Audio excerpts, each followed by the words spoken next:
دوسرے دنیا کے 43 ملکوں میں اس کے روٹس تھے۔ ایک پاکستانی اس کو بڑا آسان ہوتا تھا کہ صبح وہ بیٹھتا تھا 10 بجے اور لندن پہنچ جاتا تھا دوپہر کو 2 بجے، ڈائریکٹ فلائٹ ہوتی تھی۔ لیکن اب جو لوگ سفر کرتے ہیں انہیں علم ہے کہ کتنی مشکلات ہیں۔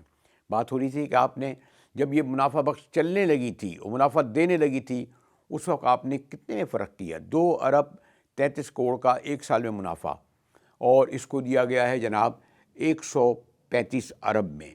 اس میں بھی بہت بڑے عارف حبیب صاحب یقیناً بڑے ان کی ایک اعتبار ہے، اچھے بزنس مین ہیں، لیکن کیا وہ اتنی بڑی ایئر لائن چلا سکیں گے یا ان کا کنسورشیم؟ یہ ایک بہت بڑا سوال ہے۔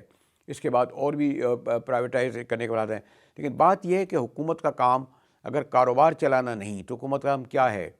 آپ کو علم ہے کہ اس وقت جو انٹرنیشنل رپورٹس کہہ رہی ہیں کہ پاکستان میں غربت سے نیچے زندگی گزارنے والوں کی تعداد 47% ہے، 47% ہے، یعنی جن کی آمدنی $1 سے بھی کم ہے۔ یہ 280 روپے کا ڈالر ہوتا ہے نا، تو اس لیول پر تو یہ ہے۔ 3 کروڑ بچوں کے بارے میں کہا جاتا ہے کہ ان کے ماں باپ انہیں اسکول نہیں بھیج سکتے، یعنی آدھی آبادی جو ہے اپنے 6-8 سال بچوں کو، میں نہیں یہ کہہ رہا، آفیشیلی کہہ رہا ہوں کہ یہ 3 کروڑ۔ اور ہاں، بڑے دعوے سے کہا جاتا ہے کہ صحت میں سندھ سب سے آگے۔ ابھی میں نے خبر پڑھی اور بڑی شہ سرخیوں میں آئی کہ اور تو چھوڑیے، سگ یزیدگی، بڑا ایک پرشین ورڈ بنا دیا، کتے کے کاٹنے سے اس سال 17 افراد جاں بحق ہوئے اور 50,000 کتوں نے عام شہریوں کو کاٹ لیا۔ ڈمپر الگ ہیں جو لوگوں کی جانیں لے رہے ہیں سڑکوں پر، کتوں کے کاٹنے سے جناب کہتے ہیں جی کم از کم 30 لاکھ، اول تو بیچاروں کو کتا کہنا اچھا نہیں لگتا، ڈوگیوں نے لوگوں کو کاٹ لیا۔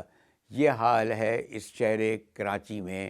لا اینڈ آرڈر دیکھ لیجئے، یہ دیکھیے جو واقعات، صحت کا، سڑکوں کا، کوئی ایسا پہلو بتائیں جو میں کہوں نا کہ حکومت یہ ذمہ داری قبول کرے کہ وہ عوام کو جو ٹیکس دیتے ہیں ان کا حق ادا کر رہی ہے۔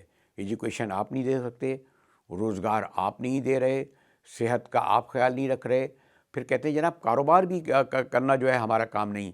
پھر حکومت کا کیا کام ہے؟ صرف اس لیے کہ ہر دوسرے دن ہمارے وزیر اعظم اپنے جھمکٹے کے ساتھ کبھی ازبکستان، کبھی تاجکستان، تو کبھی ایسے ممالک جہاں ہم نے بعض لوگوں کے تو نام بھی نہیں سنے ہوں گے، یا ان سے کیا ہمیں ریلیف ملا یا فائدہ ملا، کون سے ہمارے قرضے اتر گئے جو آج تاریخی طور پر کہتے ہیں جی اس سے زیادہ کبھی